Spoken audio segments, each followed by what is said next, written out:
Hello, നമുക്കിന്ന് കുറച്ച് cute stickers ഉണ്ടാക്കിയാലോ. അപ്പം ഞാൻ പിൻട്രസ്റ്റിൽ നിന്ന് റെഫറൻസ് എടുത്തിട്ടാണ് കേട്ടോ പിക്ചേഴ്സൊക്കെ വരച്ചേക്കുന്നത്. എന്നിട്ട് ഇപ്പോൾ ഞാൻ അതിന് കളർ ചെയ്തുകൊണ്ടിരിക്കുവാണ്. ഞാൻ ബ്രഷ് പെൻ യൂസ് ചെയ്തിട്ടാണ് കളർ ചെയ്യുന്നത്. ഇപ്പം ഞാനിവിടെ ബ്രഷ് പെൻ യൂസ് ചെയ്തേ ഉള്ളൂ. നിങ്ങളുടെ കയ്യിൽ ബ്രഷ് പെണ്ണിൽ വെച്ച് നിങ്ങൾ വിഷമിക്കേണ്ട. നിങ്ങൾക്ക് ക്രയോൺസോ അല്ലെങ്കിൽ സ്കെച്ച് പെന്നോ എന്ത് വേണമെങ്കിലും യൂസ് ചെയ്തിട്ട് ഇതുപോലെ ചെയ്യാം. ഇപ്പം നിങ്ങൾ വിചാരിക്കണ്ടാവും ഇവള് സ്റ്റിക്കർ ഉണ്ടാക്കണമെന്ന് പറഞ്ഞിട്ട് എന്തേ ആദ്യം മുതലേ ഡ്രോയിങ് മുതലേ കാണിക്കാത്തതെന്ന്. നമുക്ക് എല്ലാ സ്റ്റിക്കറും കൂടി ഡ്രോയിങ് മുതലേ കാണിച്ചാൽ നിങ്ങൾക്കും ബോറടിക്കും, പിന്നെ വീഡിയോയുടെ ലെങ്ത്തും കൂടുമല്ലോ. അതുകൊണ്ട് ഞാൻ ഇതിനകത്ത് ഒരു സ്റ്റിക്കർ മാത്രം ഫസ്റ്റ് തുടങ്ങി വരയ്ക്കുന്നത് മുതലേ ഇട്ടിട്ടുണ്ട്. അത് ഇതിൻ്റെ ഇടയ്ക്കാണ് ഞാൻ ഇൻക്ലൂഡ് ചെയ്തേക്കുന്നത്.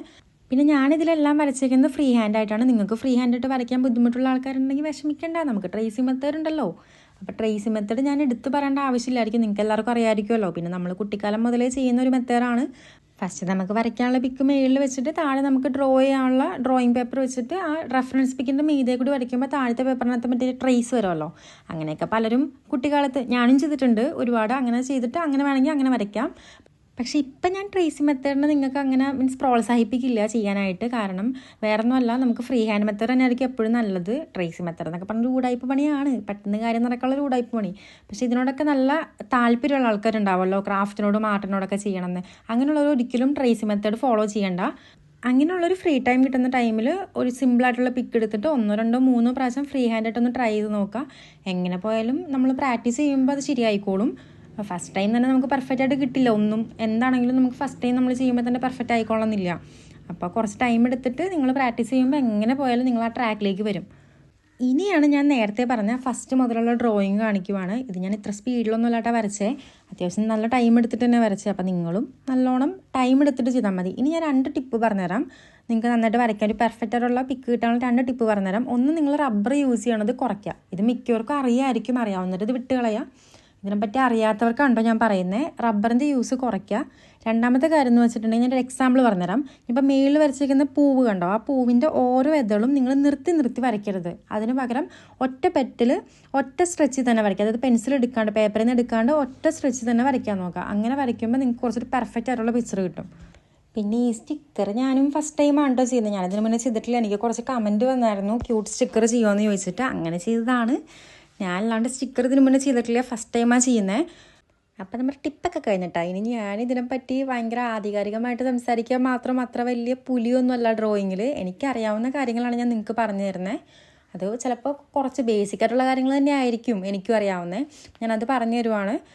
അപ്പം ഇനിയിപ്പോൾ ഡ്രോയിങ്ങിൻ്റെ ടിപ്പ് കുറച്ച് എനിക്ക് പറഞ്ഞു തരാൻ പറ്റുന്ന ആൾക്കാരുണ്ടെങ്കിൽ നിങ്ങൾ കമൻറ്റ് ചെയ്യും കേട്ടോ. അപ്പം എനിക്കും ഉപകാരമാവുമല്ലോ. ഇനി അടുത്ത പ്രാവശ്യം എനിക്ക് ചെയ്യുമ്പോൾ അതും കൂടി നോക്കിയിട്ട് കുറച്ചൊരു ബെറ്റർ ആയിട്ട് ചെയ്യാൻ പറ്റുമല്ലോ. ഇപ്പം ഞാൻ ഈ വീഡിയോ ഒരുപാട് ലെങ്ത്തിൽ അങ്ങോട്ട് ഇട്ട് കഴിഞ്ഞാൽ നിങ്ങൾക്കും ബോറടിക്കും. അപ്പം ഞാനിത് ഇവിടെ നിർത്തുവാണ് കേട്ടോ, പെയിൻറ്റിങ്ങിൻ്റെ പരിപാടിയൊക്കെ.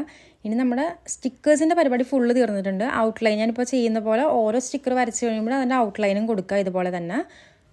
ഇനി ഓരോ പിക്കായിട്ട് കട്ട് ചെയ്തെടുക്കുക. എന്നിട്ട് ആ ഓരോ പിക്കും എഡ്ജ് വെച്ചിട്ട് കട്ട് ചെയ്തെടുക്കുക. ഞാനിപ്പോൾ കറക്റ്റായ എഡ്ജിൽ കൂടിയാണ് കട്ട് ചെയ്തേക്കുന്നത്. ചില ആൾക്കാർ ഞാൻ കണ്ടായിരുന്നു ആ ചുറ്റുമുള്ള വൈറ്റ് പോർഷനും കൂടി വെച്ചിട്ട് കട്ട് ചെയ്തെടുത്തേക്കുന്നത്. അങ്ങനെ വേണമെങ്കിൽ അങ്ങനെ ചെയ്യാം.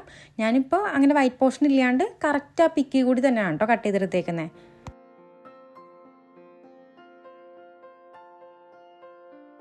ഇപ്പം ഞാൻ എല്ലാ പിക്ചേഴ്സും അതുപോലെ തന്നെ എഡ്ജിൽ കൂടി കട്ട് ചെയ്തെടുത്തിട്ടുണ്ട്. ഇനി നമുക്കൊരു ബട്ടർ പേപ്പർ ഉണ്ടാക്കണം. ബട്ടർ പേപ്പർ വാങ്ങിക്കാൻ കിട്ടും ക്രാഫ്റ്റ് സ്റ്റോറിൽ നിന്നോ അല്ലെങ്കിൽ സ്റ്റേഷനറി കടയിൽ നിന്നൊക്കെ വാങ്ങിക്കാൻ കിട്ടും. അതല്ല, നമുക്ക് ബട്ടർ പേപ്പർ വീട്ടിൽ തന്നെ ഉണ്ടാക്കാൻ പറ്റും കേട്ടോ. അത് നമ്മൾ സാധാ A4 ഷീറ്റ് എടുക്കുക, എന്നിട്ട് കുറച്ച് ഓയിൽ പുരട്ടി കൊടുക്കുക. അപ്പോൾ ഒരു ബട്ടർ പേപ്പറിൻ്റെ പോലെ ആകും. എന്നിട്ട് അതിലേക്ക് നമ്മൾ സെല്ലോ ടേപ്പ് അത് ഒട്ടിച്ചു കൊടുക്കുക. ഫുള്ളായിട്ട് ഒട്ടിക്കുക. അതായത് ബട്ടർ പേപ്പറിൽ ഫുള്ളായിട്ട് നമുക്ക് എത്ര ലെങ്ത്ത് വേണോ നമ്മുടെ സ്റ്റിക്കേഴ്സ് വയ്ക്കാനായിട്ട് അത്രയും ലെങ്ത്തിൽ ഫുള്ളായിട്ട് സെല്ലോ ടേപ്പ് ഒട്ടിച്ചു കൊടുക്കുക. എന്നിട്ട് നമ്മൾ അതിനകത്തോട്ട് ഓരോ സ്റ്റിക്കറായിട്ട് വയ്ക്കാൻ പോവാണ്. ഞാനിപ്പം 3 സ്റ്റിക്കർ വെച്ചിട്ടാണ്, കാരണം അത്ര ലെങ്ത്തേ ഉള്ളൂ. പിന്നെ എൻ്റെ സ്റ്റിക്കേഴ്സും കുറവാണ്. അതുകൊണ്ട് 3 ആയിട്ട് വെച്ച് കൊടുക്കുക. എന്നിട്ട് അതിൻ്റെ മീതെ കൂടി ഒരു ലെയറും കൂടി സെല്ലോ ടേപ്പ് ഒട്ടിച്ച് കൊടുക്കുക. ഇപ്പോൾ സെല്ലോ ടേപ്പ് ഒട്ടിക്കുമ്പോൾ എയർ ബബിൾസ് വരാണ്ട് നോക്കണം. നന്നായിട്ടൊന്ന് അമർത്തി പ്രസ് ചെയ്തിട്ടാണ് ഒട്ടിക്കാനായിട്ട്.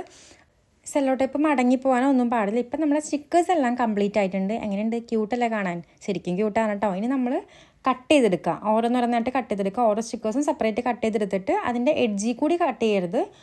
കുറച്ച് സ്പേസ് വിട്ടിട്ട് വേണം. ഞാനിപ്പോൾ കട്ട് ചെയ്തേക്കുന്ന കുറച്ച് സ്പേസ് വിട്ടിട്ട് വേണം കട്ട് ചെയ്യാൻ കേട്ടോ. കറക്റ്റ് എഡ്ജിൽ കൂടി കട്ട് ചെയ്താൽ ഒട്ടില്ല. ഇനി നമുക്ക് ഒരു കാർഡ് ഉണ്ടാക്കാം. അപ്പോൾ ഞാൻ കാർഡ് ഉണ്ടാക്കാനായിട്ട് ഇപ്പം ഞാൻ നമ്മുടെ ഐസ്ക്രീമിനെയാണ് എടുത്തേക്കുന്നത്. അപ്പോൾ ഐസ്ക്രീം വെച്ചിട്ട് ഒരു കാർഡ് ഉണ്ടാക്കാൻ പോകണം. ജസ്റ്റ് സ്റ്റിക്കറിൻ്റെ ബാക്കിലത്തെ ആ ബട്ടർ പേപ്പർ പറിച്ച് കളയുക, എന്നിട്ട് സ്റ്റിക്ക് ചെയ്ത് കൊടുക്കുക. അപ്പോൾ നമ്മുടെ കാർഡ് റെഡിയാണ്. അപ്പോൾ ചാനൽ ഇഷ്ടപ്പെട്ടാൽ സബ്സ്ക്രൈബ് ചെയ്യാനും സപ്പോർട്ട് ചെയ്യാനും മറക്കല്ലേ.